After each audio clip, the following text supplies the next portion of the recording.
1,200 meters long, with a total climb of 45 meters and 6,000 cubic meters of the white stuff dumped on the high street there to provide us with a venue for these sprint races. The conditions, though, Posey, not looking all that lovely, really. It is described as a slush fest out there by the GB head coach Yossi earlier on today. Often the case, of course, as we get to the end of the season, it does get warmer, and the snow, as you say, has been trucked in here to this sort of central city location. So really difficult to get the best conditions out there, but more made up for by the fun atmosphere of racing right in the middle of town. It is quite a spectacle, and we weren't here last year. It feels like we were, but this course is so familiar that it's actually 2 years since we were last here. As you can see there, the air temperature well in the plus. The cloud cover will help at least to keep the sun off this snow.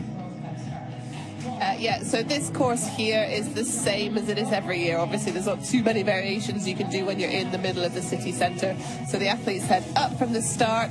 They do this loop around the church at the top, and then fast downhill before a tight U-bend and back up to the finish. And that's always that uphill sprint finish that they have to get across the line there. 79 athletes will fight out for the top 30 places. As usual, 21 nations represented. The seeded athletes going early. First of those will be Mucciolini of Italy, going in bib number 2. And then the last of the seeded athletes is... sorry, I'm looking at the men's start list. Sorry, Posey. Your eyebrows going up there for a moment. Laura Gimler is... in bib number 2 for the women, and Murvold of Norway, one of 12 Norwegian athletes racing in the qualification rounds today. Be impressed if they can get 12 through to the top 30.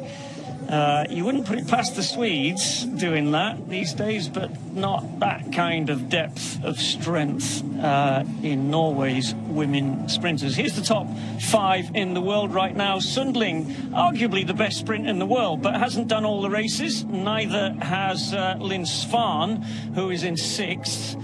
Ridsek in 4th, Fandrich in 3rd, and she still has an opportunity to take the overall. She's 50 points behind Dahlqvist, with Hagstrom just 45 points behind Dahlqvist. Mathematically, anyone in the top 10 could take it, but everyone in the top 9 would have to just drop out for Laura Gimler to take the overall sprint globe. So that isn't going to happen. I reckon Dahlqvist, Hagstrom, Fandrich of Switzerland, still possible winners of this small crystal globe. Yeah, I think everyone's going to be, we've only got a couple of sprints left until the end of the season, so it is getting pretty tight, but a couple of good races for the likes of Hagstrom or Fandrich, and bad races for Dahlqvist, and it could swing things a little bit, but yeah, not a lot of races to go.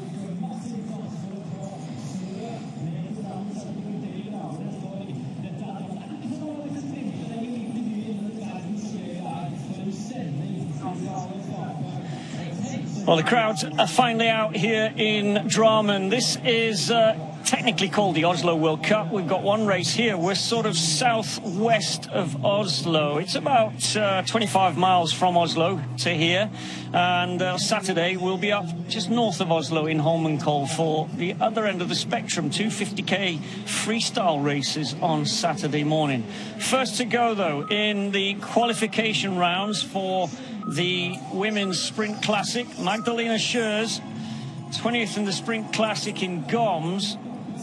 She has a best ever of 18th, and that is from Davos earlier on this year. Failed to qualify during the Olympics. Laura Gimler, on the other hand, well, she got a bronze medal in the team sprint at the Games. 2nd in Goms this year. That was a classic sprint back then. 3rd to go is Leah Fischer. She did qualify at the Olympics for the sprint final, ended up in 20th place. Career best of 12th so far, but that was back in 2023. Now here's Yasmin Kahara, considered at the moment 13th best sprinter in the world. according to the rankings. Failed to qualify 2 years ago, the last time we were here. And her best classic result was this year. She was 10th in Val di Fiemme during the Tour de Ski. Bib number 5, Janatova Posey, 6 overall last year, way down in 22nd, not having a good year, the Czech athlete. Yeah, surprising not to see her in the seeded starts this year. That's why she's got one of the odd bibs, not even. And then Skistad next to go. I'm wondering if we'll get a chance yet to see her as we head round the course, just to get a first glimpse of the full course during this qualifying here today. Now then, Skistad comes from this town, one of 4 athletes, I think it is, that are locals, 3 women, 1 man racing today that are part of the local ski club. Driveners is, well, right now, Posey, Driveners is possibly had the best results so far this year. I know Skistad won 2 World Cups this year, but Driveners has been the most consistent. She's another local athlete. So Skistad, always looking like she's tall, long limbs, doesn't look as if the tempo's ever quite as quick as everyone else. No, but it's effective, as you say, because she's so tall. I think the stride is often just a little bit longer than some of the other athletes there. We're cutting back to the finish now with Magdalena Schertz. This finish is pretty unusual, really, on the World Cup. Again, it's just the way it works with the city centre layout, but you've got that little dip down there, and then she's heading into the finishing straight here, and she should head out of double pole and into the striding very soon. It's really steep, this last little kicker, so it's often a desperate scramble up the finish in this last 100 metres or so.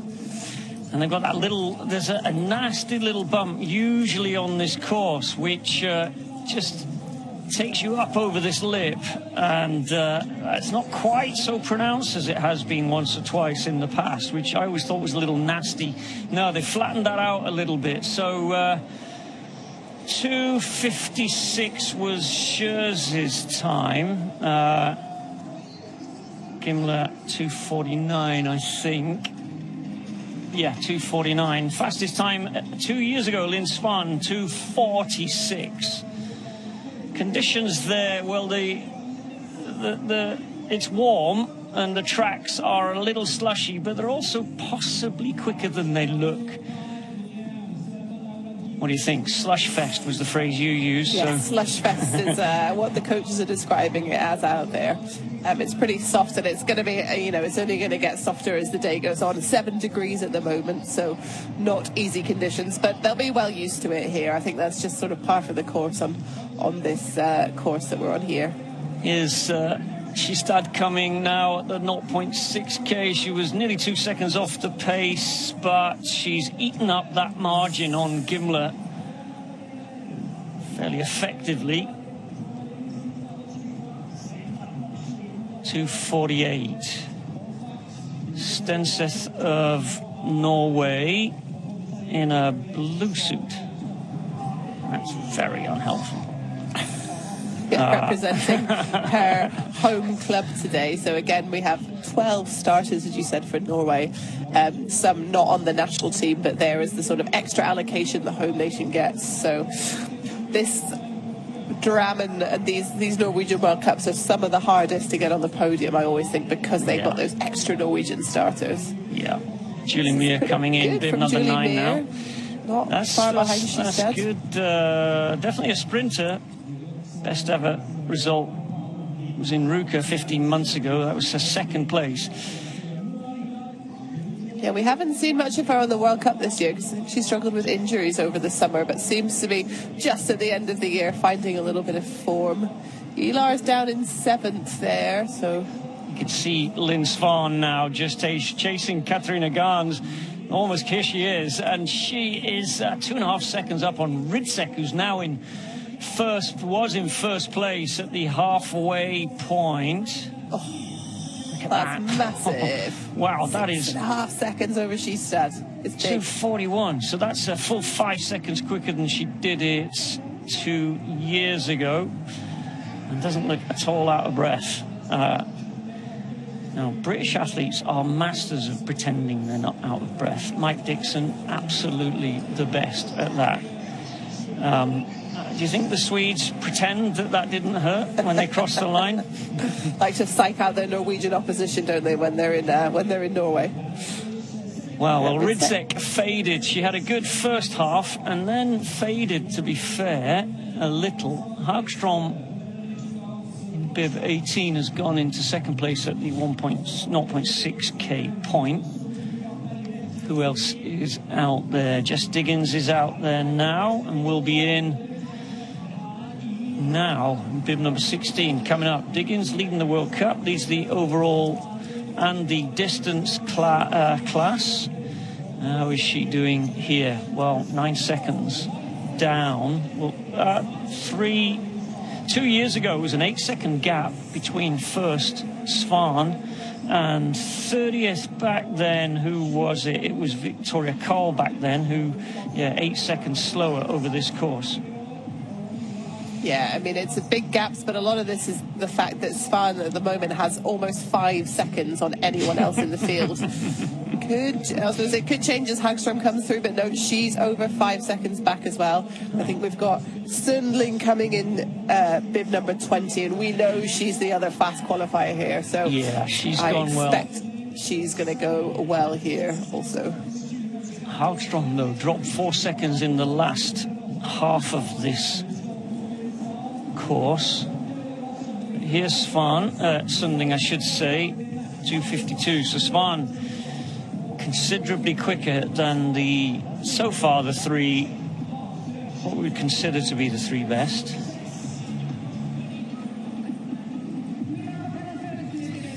Yeah, there's going to be big gaps again. If you said it was 8 seconds last time back to 30th place, I'd expect that to be a little bit more today, just with that huge margin of the top 3. It'll tighten up a little bit behind that. We can see a lot of people are coming in around that 10-second marker behind.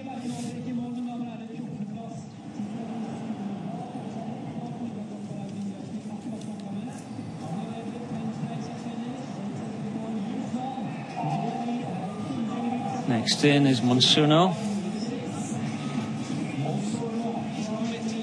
And the gap back to Joensuu in the blue suit behind her, suggesting that she's not on fire today, but yeah, we are comparing everyone with Svan at the moment. Yeah, I mean, it was really surprising last weekend in Lahti that Joensuu didn't qualify her, and she's such a consistent qualifier. We're really surprised to see that, but did bring it back with a pretty good distance race actually on Sunday, so hopefully that was a one-off and she'll be back in the heats again today.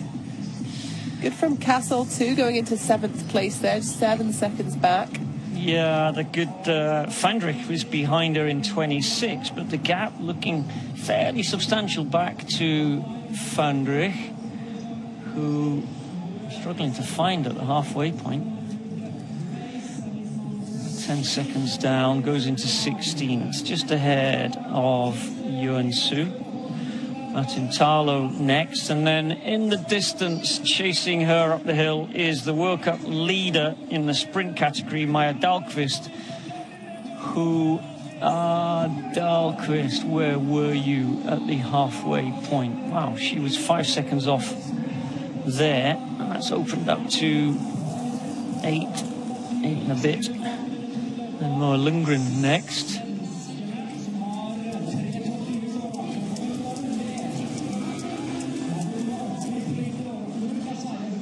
Not bad from Lundgren, just under 7 seconds. Again, normally we'd say that was a pretty substantial gap in a sprint, but again, with that super fast time from Svan at the top of the field, it has strung things out quite a bit.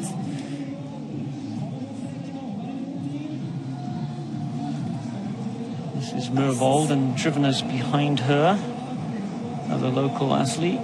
Trivener's 7.7 seconds off the pace by the 0.6k point. This looks powerful, but yeah, that's going to be close here. Very disappointing for Driveners. She'll be disappointed with that. There's enough people coming through. I wouldn't feel too confident that that's going to make it in the top 30. Well, Namela is going to push her down. Did she? No, she didn't. Driveners does go. So Sammy Smith is ahead of her at 0.6, and here she comes. Shoves Driveners out, and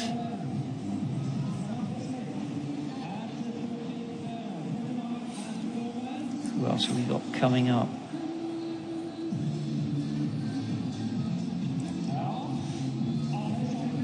Tiril Udnes Veng of Norway, bib number 39. Yeah, we've got a little cluster of Norwegians coming up. Tiril Udnes Veng, Hede Bakkemo, Margarita Dierhoft, and Helen Haugen. So again, some names that we're not so familiar with on the World Cup circuit, but they've all been given the nod here thanks to some good results in Norwegian Cup races, so kind of local Norwegian races. And they'll certainly all be threats to make it through. Pierre L's going to end up just outside there. Here comes Antasovia of Czechia. Oh, the finish is so deceptive here, isn't it? You think they're going to make it in with time to spare, but that last sort of slow drag to the finish is one of the most difficult finishes there. With the amount of power you need to have left for it, the time really does just tick away so quickly. Ooh, look at that. Yeah, you're right. Tiril Udnes Veng goes into 29th. Bakkemo of Norway is just behind her. And yeah, once you get into those 20s, you've got about 2 seconds to get across the line, otherwise you're out. And yeah, we're 8 seconds back to 10th place at the moment, and then from 10th to 30th is just another 4 seconds to 12 seconds behind. So the times are really tight from that sort of 10th to 30th positions. I'll compare the body language of some of these athletes who have fought hard to get across the line and failed with just the way Lynn Svan looked when she finished. Yeah, Haugen going in well there. She's off the back of some really good results at the World Under-23 Championships, where she took 3rd in the sprint. So that suggests she should be on pretty good form, even though she's again not a World Cup regular. So I think 10th place in qualifying, she'll be pleased with that. And not to be for Henning Dotzler. I think just not so hot on the sprints at the moment. Henning Dotzler, I think, just really certainly stronger in the distance, but good to have a little run out here ahead of that 50k on Saturday. Hoffman's not going to do it.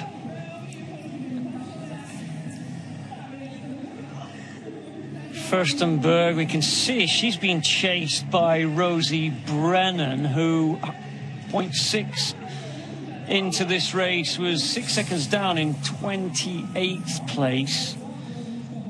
She's going to be pretty tight here, though. She'd made up time on Furstenberg, but look at that, just in there, sneaking in. Well, that's 47 of what did I say? 60 athletes, 47 of 60. So she might just hang in there. She may sneak in. That's knocked Tiril Udnes Veng, however, out of qualifying. So that's one less Norwegian at the moment making it through to the heats. It's Justine Gaillard of France, and behind her is Alison Mackey of Canada, who also has had some good results at junior level just recently. How can Mackey do? Oh, took the win in the 20k. In there, no. Oh, just outside, 30 seconds.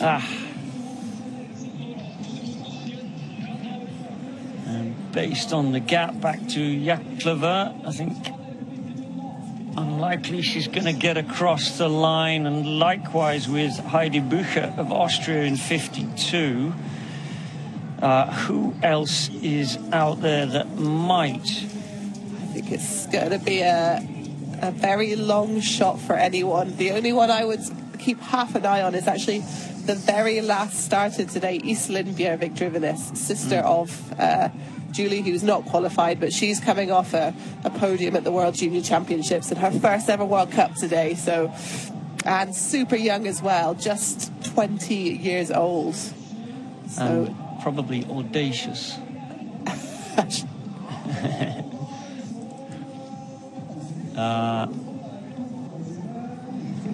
She's out there. I don't think she's come through the 0.6 marker yet. But I guess one target for today is to beat her older sister.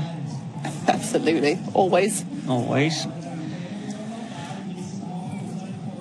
We can see at the moment it is Melissa Gal and Katerina Yanatova of Czechia who are hanging on to those last couple of places.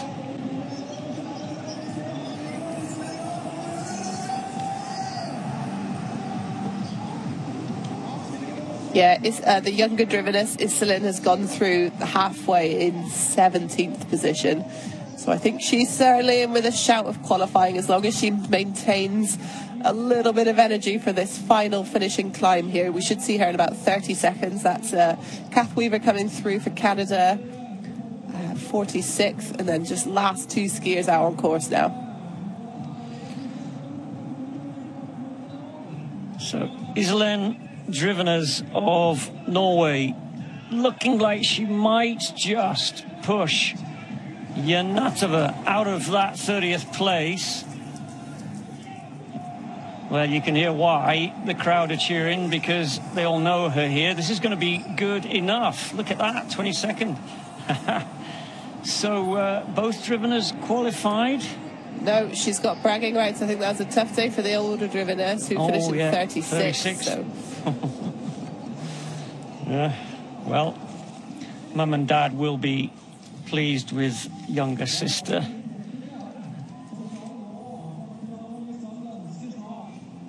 That's it. So, top 30, by far the quickest today, Lynn Swan, 2:41.87, about three or 4 seconds quicker than she did this course 2 years ago.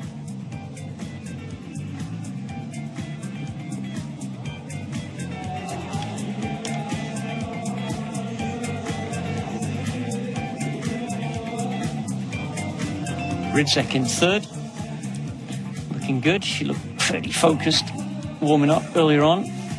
Sundling once again, another athlete in that elite group of top three.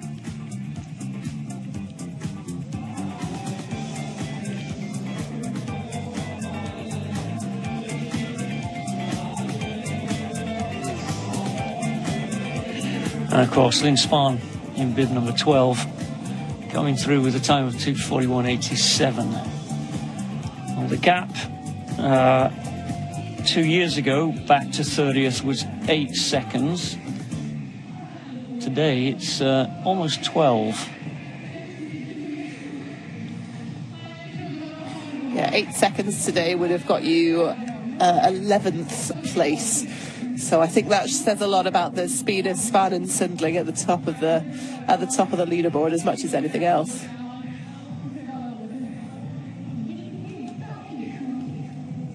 De Martin Pinter in 11th place means she gets first choice of quarterfinal heats coming up shortly.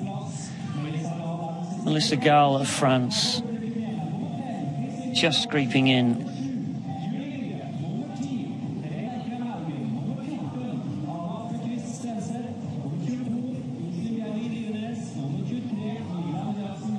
Well, no massive surprises. Good to see that Skistad has made it through.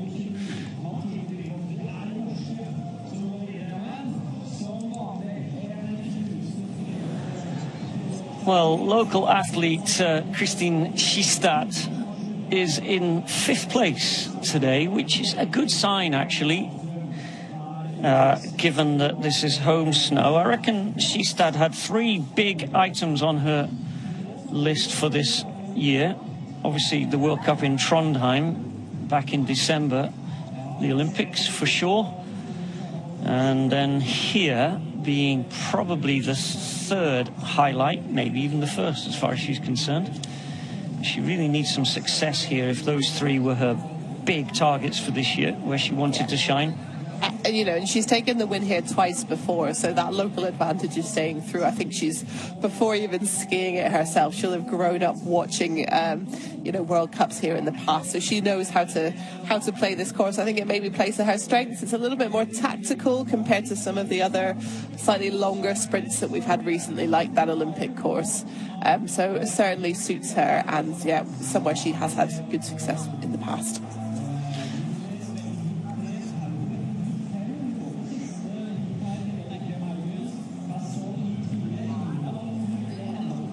Four Swedes in the top 6 quickest so far. She's the only Norwegian in that top 6, and Ridzek once again top 3. Now she inevitably goes Group 1, and either Sundling or Svan will go with her. Yeah, last week we saw, I think, Svan went in 2 and Sundling went in 1. So interesting to see if they go the same again or if they swap round this time. Well, yes. Sundling has gone in 2. I think that was actually Svan that pressed the button for her, though. I wonder if that's what Sundling wanted. What are they going to do? Reset it? They are, yes. Getting ahead of herself there. Nice to see him smiling. No, Sundling says, I'd like to be in that group, thank you very much. And I think Svan, yeah, going 2. Jumped the gun just slightly there. Now, bib number 12 is Kahara, so we start working our way the other way.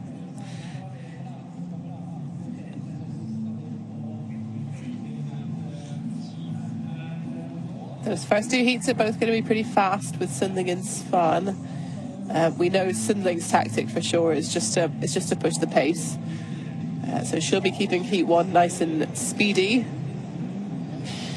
Dahlqvist just discussing with the coach where to go. Decides to try and make life relatively easy for herself.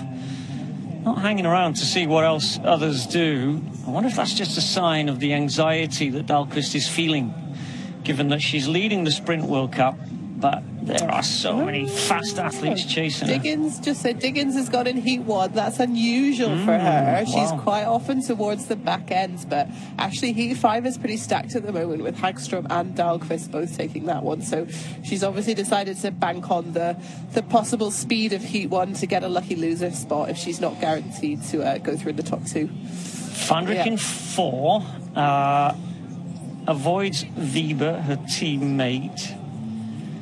Castle, Kahara, Stenset, Lundgren. So, yeah, it looks to me as if that's a group that Fandrik can be in the mix with and then pull away.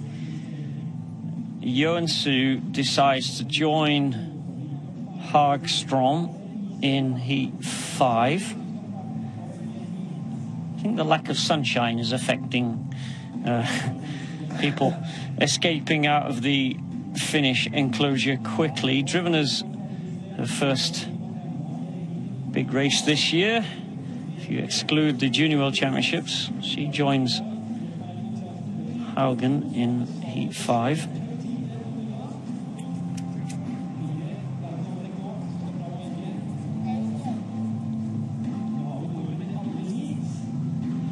Well, she's going to be with Norwegians, whatever group she goes in. 4 and 5 now full.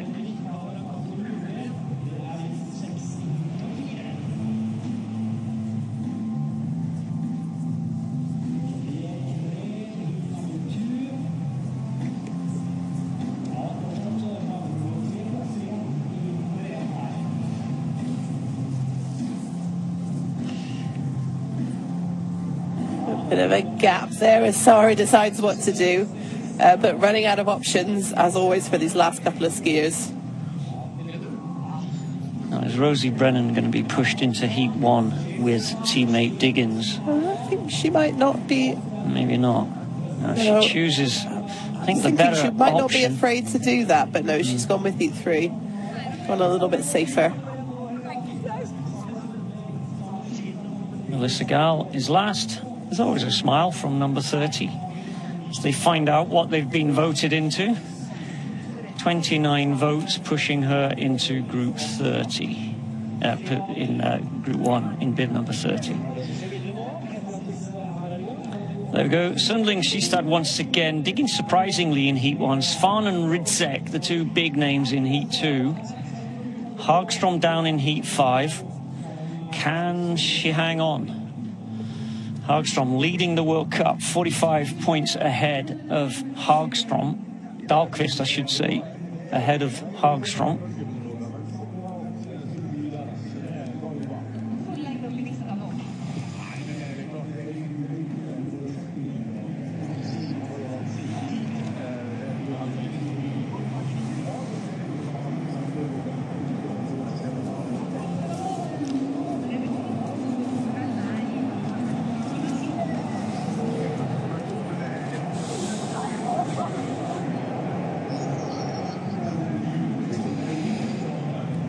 So, Posey, famous athletes that were born here in Drammen.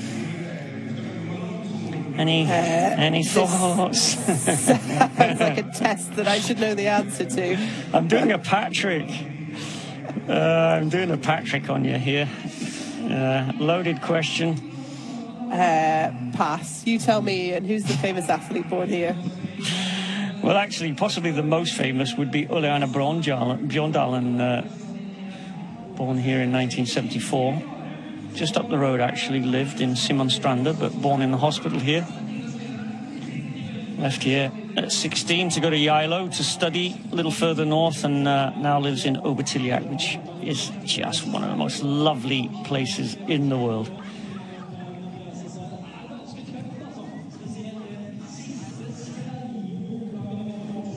Here's a man who often entertains us here on this course. We watched him a few times. Actually, it was 3 years ago, not 2 years ago, that he hammered his way around this track in the qualifying rounds. Ran out of steam eventually in the semi-finals, but part of his education, which has produced someone who can now take a silver medal at the Olympic Games behind Klæbo. Yeah, it's quite and something. Without, he's still got a bit of that fearlessness, doesn't he? He'll still not afraid to go out there and attack the course, but maybe just tempered that with a little bit more experience.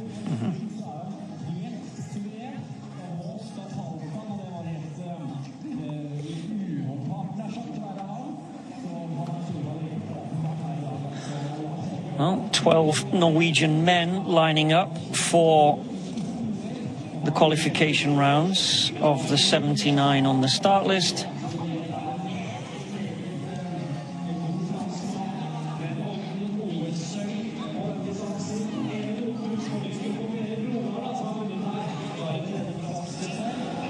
So men's race coming up in a moment. 12 Norwegians, as I said, in this, both in the men's and the women's field. Because we're in Norway, they get that extra quota, which is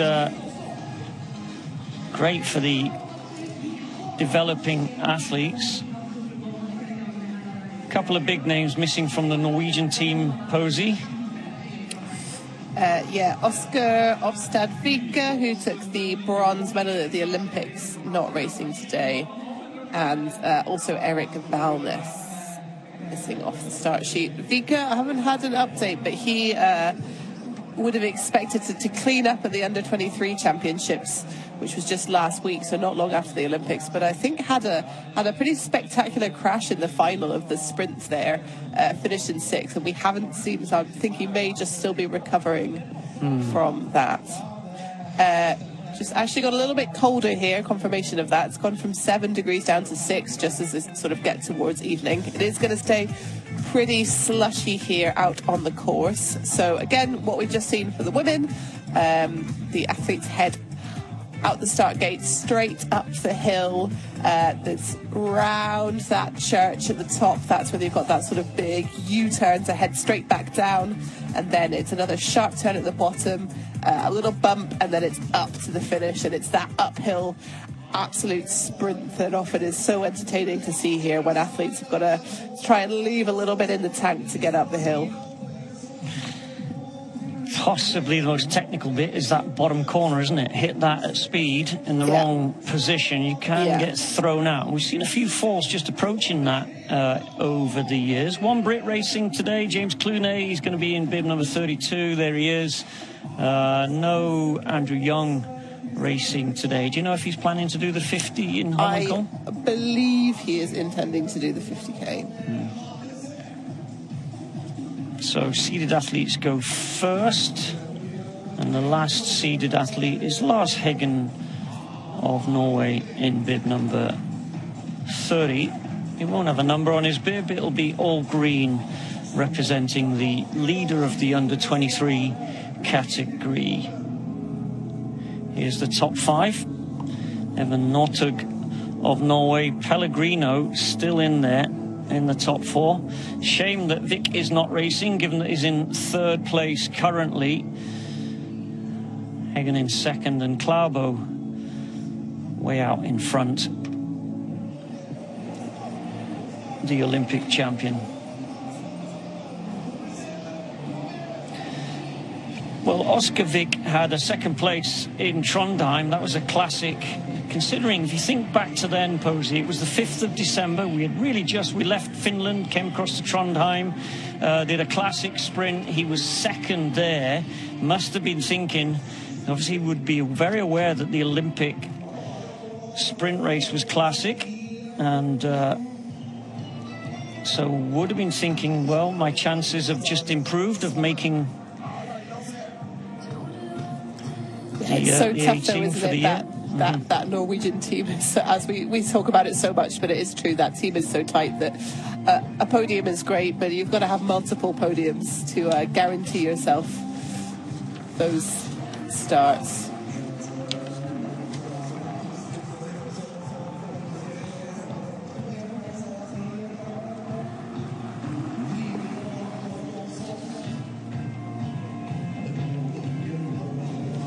No Edvin Anger racing today for Sweden. You read somewhere this morning that he's finished for the year, 2nd overall last year, and hasn't made it to. I don't think he raced in Falun, did he? No, didn't race in Falun either. The last so unfortunately, 4 World Cups. Had to cut the season short after the Olympics, where I think it's fair to say he'll have been disappointed with those results too. And then I think picked up an ear infection, he said, which is just killed off the rest of the season.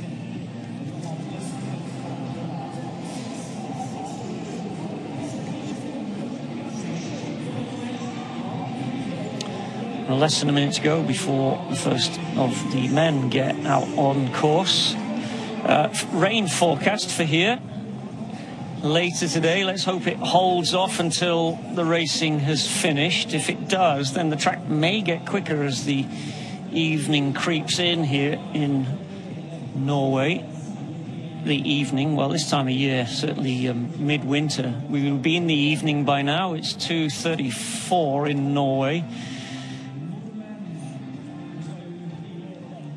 What a fabulous race course this is.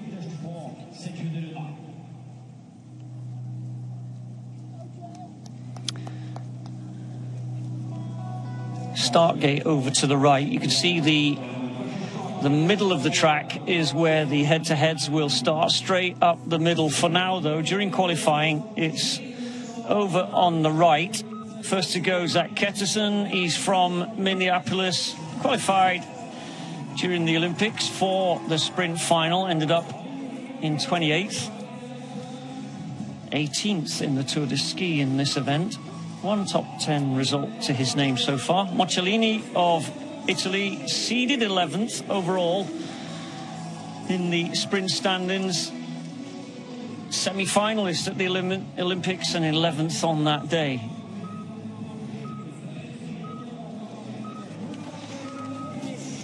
Makonic of Austria Prefers freestyle, to be fair. A couple of top 15 results. And here's Gus Schumacher. Overall, he's 6th in the World Cup standing, 13th as a sprinter, but has that sprint classic team sprint win.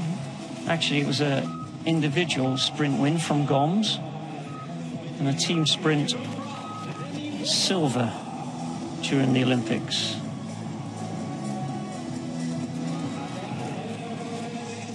Yeah, good games there, teaming up with his best bud, Ben Ogden, to take that silver medal, which probably feels like a gold when the gold is taken by Klæbo and teammates. Yeah. Liakari once again out on course, 5th in Oberhof this year. That was his best result, but that was freestyle, which is unusual for the Finns. We usually see them performing better in the classic. Jasper Persson failed to qualify last week in Lahti, 33rd place. His best result was also in Oberhof this year, 17th. And here we go, Klæbo. He's won the last 2 times we've raced here, which was the only fact I could mention that we haven't already mentioned over and over in the last few weeks. We know he's the best in the world. We know he's got too many wins to count now. Leads the sprint, the distance, and the overall World Cup standings. He's already got the overall Crystal Globe. Yeah, not much else to say, is there? Just enjoy watching him ski.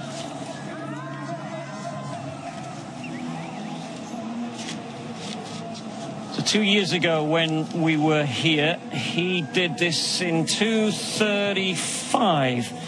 Well, he's going to go quicker than that. Actually, no, 2:27 it was for the qualification. 2:35 was his winning time in the final. Just had Mocciolini through in 2:27, so I'd anticipate Klæbo will be faster than that when he comes through to the finish.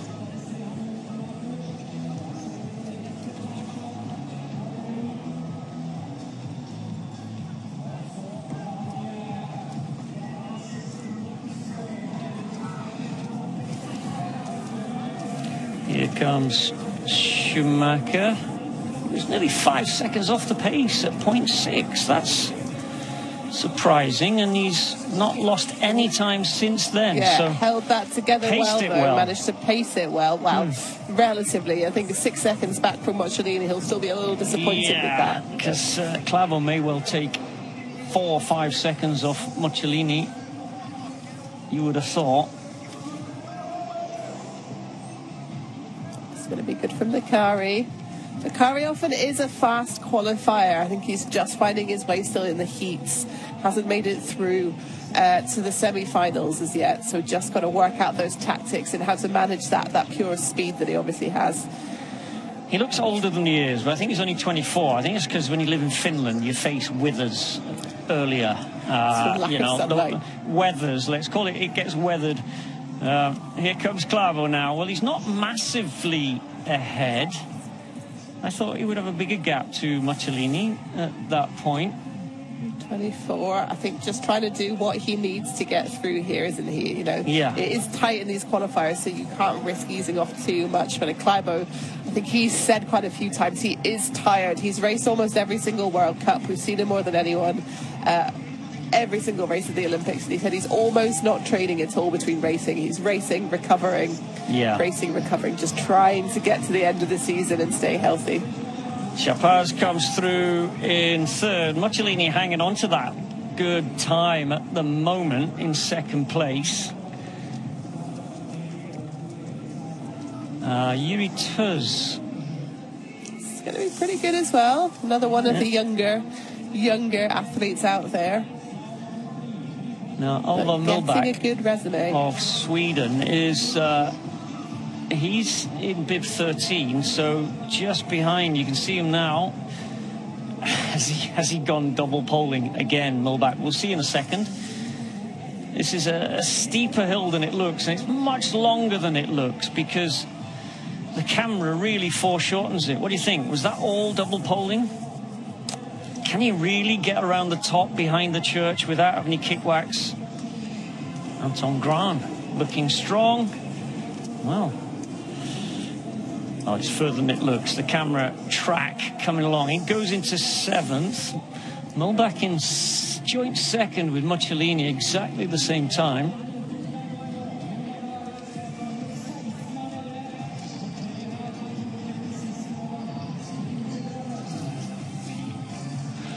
So Milbach out in Trondheim. The 3rd place, I think he got there during the World Cup in December. He certainly used no wax skis on that classic sprint back then. Has he been bold enough to do it again today? I'm just trying to compare the courses, really. Yeah, we also need to check on occasion. They have put in here before a classic zone where you have to stride, so you can't just double pole the whole way round, which for me personally, I'm not a massive fan of. I think if the sport develops, you just let it go, and then you have quite interesting matchup of double polers versus non-double polers. But that has happened before. I think that actually happened in that Trondheim sprint where Milbach did really well. So I'll double check if that is the case here today. Otherwise, I think he absolutely would double pole. Yeah, Ben Ogden goes into 2nd now, ahead of Milbach and Mucciolini, who are in joint 3rd. Wayo into 12th. Here's Chanavar. What a disaster it was for him last week when he was taken out in his, I think it was his semi-final. Goes into 10th, 5:41 down. The gap between 1st and 2nd, almost 3 seconds, just over 2.5 seconds.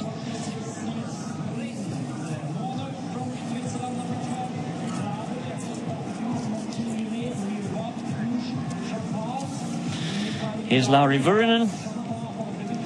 Surely, he's one of these guys who does pretty much everything. Surely he's going to run out of steam soon. That's not bad. 6:73. Romanalda of Switzerland. Well, the Swiss have their 2 big guns, Ribli and Valero Grand.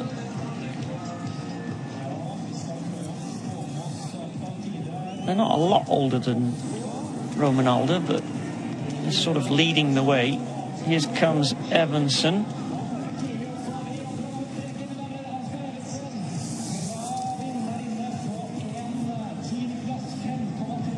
Jan Stolben should be in next, and he's going well. Another good result for him. Next will be Yannick Ribli. I wonder if he's ever been tempted to use one of those cow hats that you mentioned, because he's very fond of his cows back in Switzerland, and if he can keep finding someone to look after them. I think he's more of a professional skier than he is a professional farmer, but he definitely is both. And he's both. Yeah, I wouldn't say he misses them, but he's very proud of his other world. That's a good time from Amundsen. We're not surprised by that. The time trial element of this, Amundsen usually comfortable with, especially if it's classic. Here comes Pellegrino. This isn't quite so good. Is he going to get in? Oof. It's going to be tight. That's a lot of skiers to come still. Not happy with that at all. Tough day, I think. Cherney immediately pushes him down 1 place. Fast from Cherney. They're going into 5th place, just 3 seconds back. Great results from the 2 Czechs. Here's Lars Heggen, another man who's double poling all the way up this hill. It's going to be close here for qualifying, 26. Going to be a little bit anxious with that. We've still got about 40 skiers to come through here today. And we can see James Clooney in the background behind Bernie Moser. He's going to make it there. He's got quite a way to go. Looks more than 30 seconds, to be fair. And Moser went into 25th place. Come on, James. Dig, dig, dig. Now the times are going to disappear. Oof. Well, he's not going to be happy with that. No real consolation that he's head of Pellegrino. but Elliot Barp pushes him out. And here comes Michael Novak. The Czechs are having a good day. Yeah, great day from the team. 2 in the top 6 at the moment, and then Novak currently making it through. So China and Tiz both had really fast times there. It's going to 5th and 6th place, and Novak not quite so speedy, but currently sitting in that all-important top 30. So Schumacher gets pushed out by Stern of Slovenia. Lars Heggen now in 30th. It's going to be a surprise if Lars Heggen doesn't make it through. Yeah. He's been so, considering how young he is, he's been so consistent in that top 30 qualifying for heats, but also just generally, you know, standout performances all season long.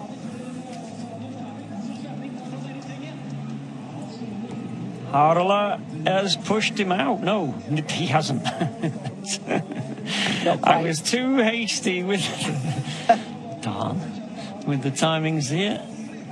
Here comes Isai Neff, who does push him out. Yeah, that's a real surprise to see Heggen going out there. Pottinger maybe about to push Benny Moser out. No, Moser and Reebley sharing. Well, they're both in joint 30th place now, which technically could be tricky. Yeah, I think we've still got a few stronger skiers towards the end here. That has solved the problem. Johansson, Theo Shelley coming next. I think that's going to be good from him. Yeah, nice time there. 5 down on Plavo, only 2 down on Ben Ogden, who's in 2nd place.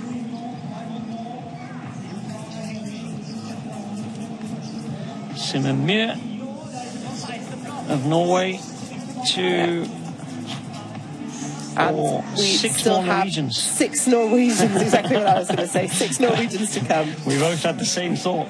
Yeah. So who's in those vulnerable 5 slots right now? It's Pueo, Schoonmaker, Ketterson and Schoonmaker of the USA, Michael Novak of Czechia, Valerio Grand of Switzerland may not make it through.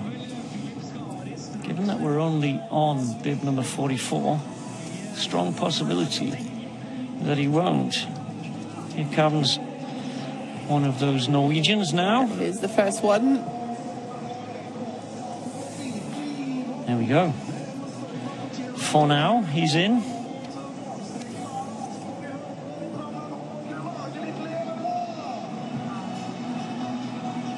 But the Czechs packing again. Ludek Seller of Czechia, bib number 50. He's through 0.6, way up on, well, in 6th place at the moment.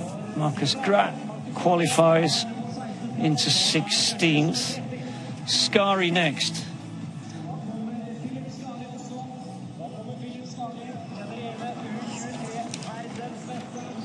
Actually a little further back. Skari was one of my bets to go through here, but it's going to be tight. Yeah, just outside for Skari.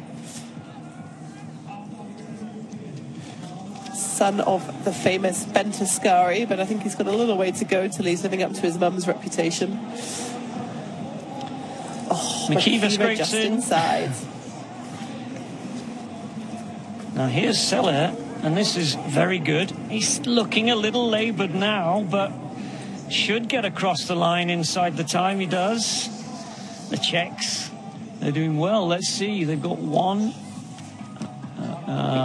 2. So Novak has just been pushed out now. Nicky Novak's down in 33rd, but they've still got 3 in that top 30. They do. Billy Shriv goes through in 24th. There's a big gap now because Rantala dropped out and isn't racing. It'll be Silasgash of Spain next, so don't be surprised by the size of the gap, but the gap is not looking all that good for Silasgash.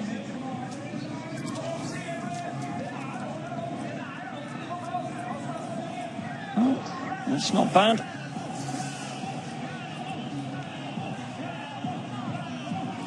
I think they may be cheering locally for Harold Arneson, who will be coming around that bottom corner now.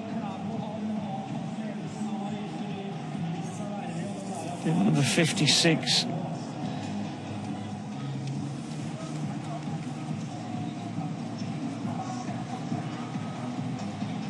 Oh, it's going to be just outside.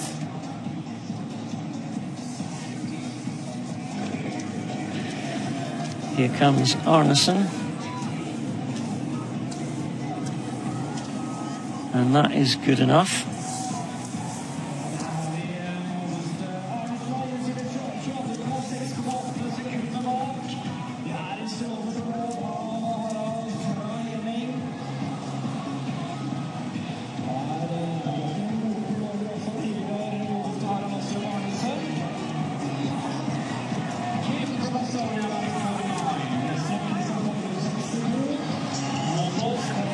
Can Arneson get across the line?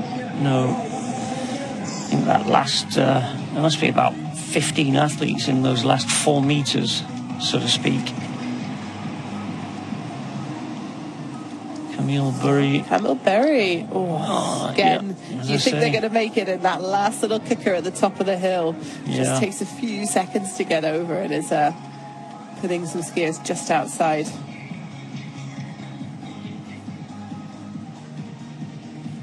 Look at that. Honestly, it is so demoralizing. It's probably just as well you can't see your name tumbling down the results list on a screen as you try and get across the line.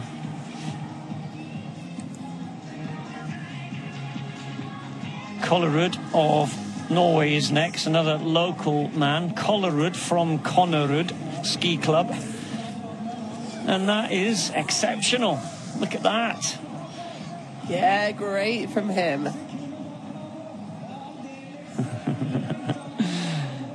More reward for the locals who are braving this damp climate. At least it's not raining, not yet. Dapra, another of the Italians, goes through. And looking good from Ristad as well behind. Well, excellent. Yeah, now, really good from him. The tracks will have been built a few days ago, but you can't roller ski around this, I don't think. It's not as if they get to practice on the course. Well, maybe they can. I think it's probably not your best place to roller ski normally, because it is just open to shopping precinct. Open to shopping and the rest of it. And yeah, you're right. If there's anywhere, Norway would be the one place you wouldn't bat an eyelid for that. Scholberg's going to go through as well. Now that is the last of the Norwegians that we've got through, So I think, of course, anyone is always in with a shout. But I think that's the last of the most likely sort of outside qualifiers. So who's survived? Vili Shriv of Slovenia is currently in 30th. Seles Gash in 29th. Yeah, it's surprising to see Seles Gash of Spain go through, but Puello not making it in 35th. So, you know, that's the two of the two you'd expect Puello to make it, but he's not made the cut today.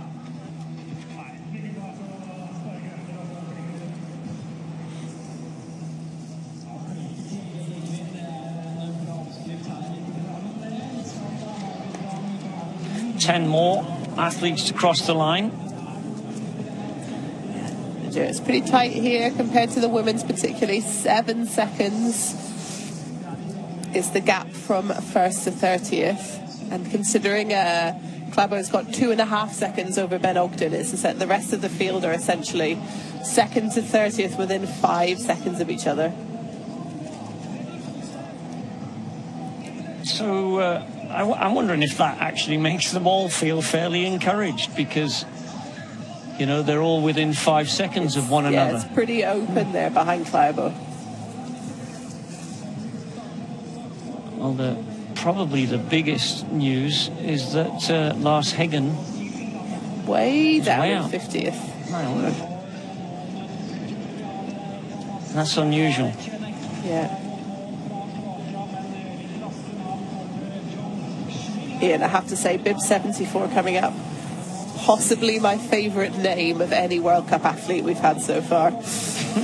Schwinghammer. That's wonderful. Yeah, the Americans do produce some pretty impressive names. But that is his first World Cup. I'll double check, but wow. Hope we see him back again. Well, if you're listening over in Crasbury Ski Club, we're rooting for Schwinghammer later on. I think you've got to be Italian to have the coolest names, though.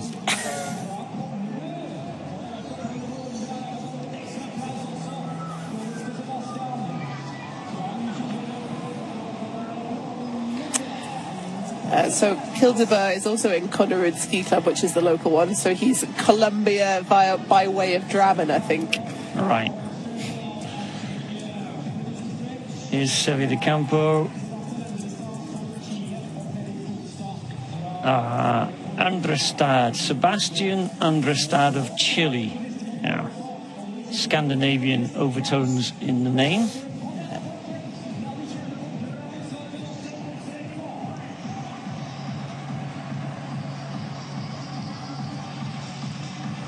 And behind him, Frederick Fodstad of also Colombia. Also suspiciously a Scandinavian Colombian name, I think. So. But you got to start those teams somewhere, and if we can develop the sport in that part of the world, then great. All done. Everyone's now across the line. Once again, Klæbo, Ben Ogden and Mocellini in third is a solid result. Mulbach with a rapid time there. Looked to me as if he was trying to double pole everywhere, but we'll see. It'll be interesting to see what he can do in the head-to-head sections. He could cause a little bit of a roadblock up ahead if he slows down, going around gets to the church first and then takes the inside line. Nothing wrong with doing that, but he's going to have to work hard to get out the start gate to do it.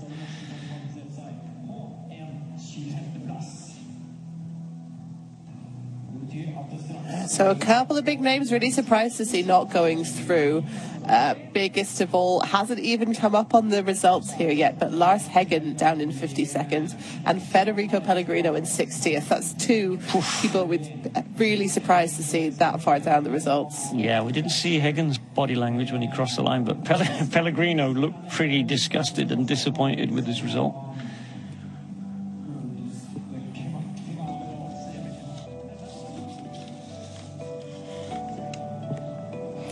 So Simone Mocellini of Italy comes through and takes, well, it's a joint third place. He's actually exactly the same time as Alva Mulbach of Sweden.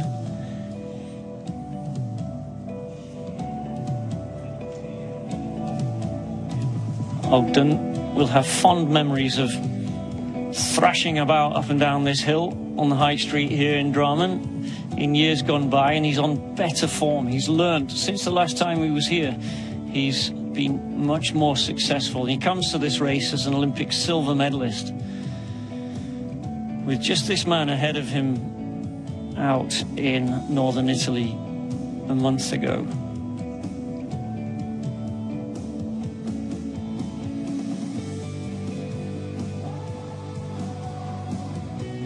Well, interesting, he mentioned last week how hard it was getting with the likes of Heggen chasing him, but nowhere in sight today.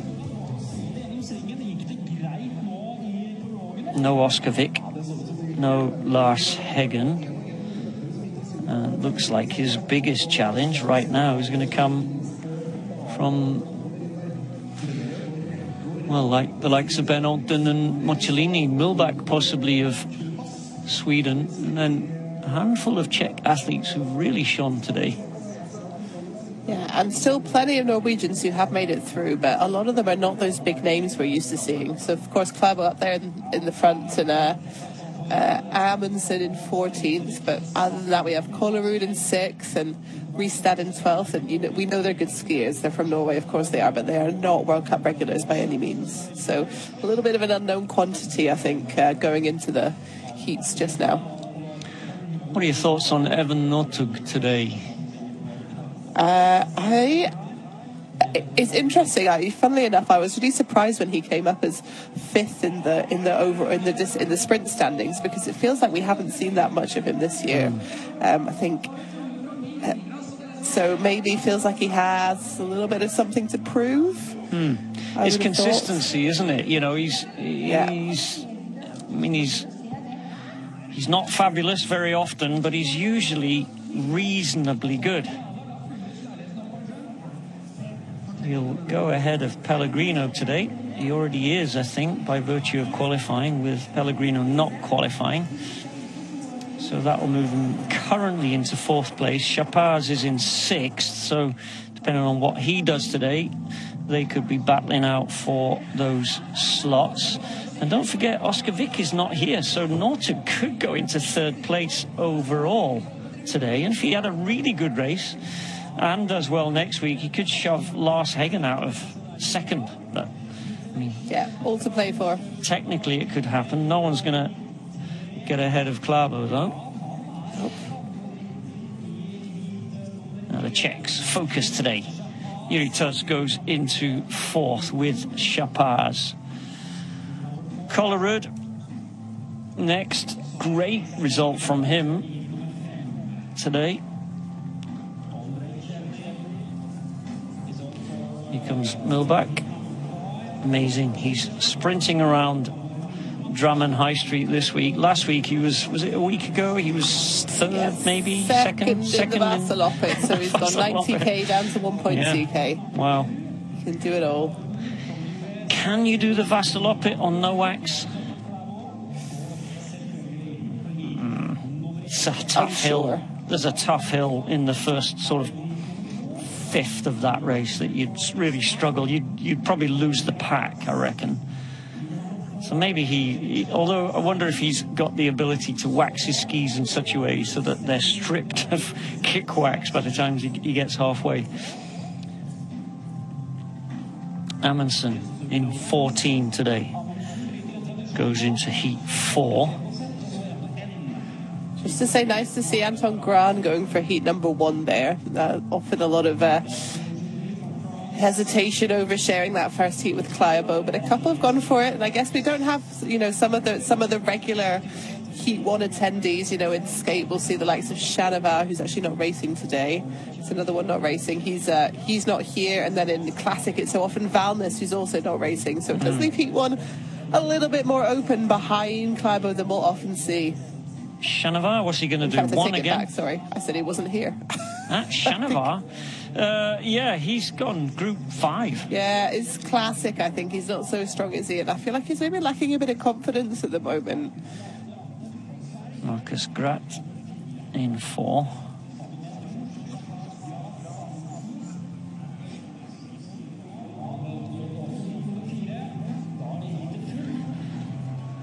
What's Evan Northug going to do? Heat number 2. Guess, but he'd already pressed it. Yeah. That would have been cheating. You were going to say there's 2. There's still space in that. I was going to say 2. Of course I was. I think there's still space in that heat 1 for the likes of someone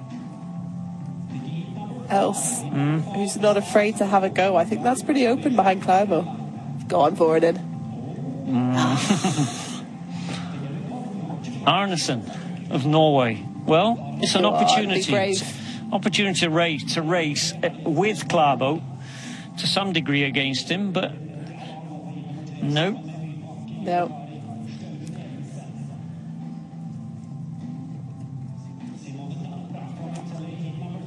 I just say, yeah, that's surprising. I can understand a little more when you've got Klæbo and Valnes, or Klæbo and Shanavar, but right now Gran and Shelley for me are not unbeatable, so it feels like there's opportunities there. Well done.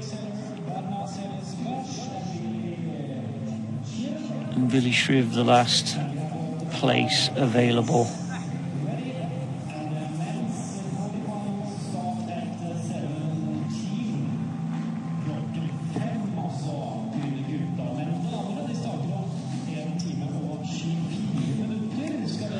Well, that's our heats decided later on, so the men's race starting at 4 o'clock UK time. So we have a couple of hours almost to break. We'll be on air 10 minutes before that, so we'll look forward to seeing you then. Thanks, Posey, and join us for the finals coming up later on.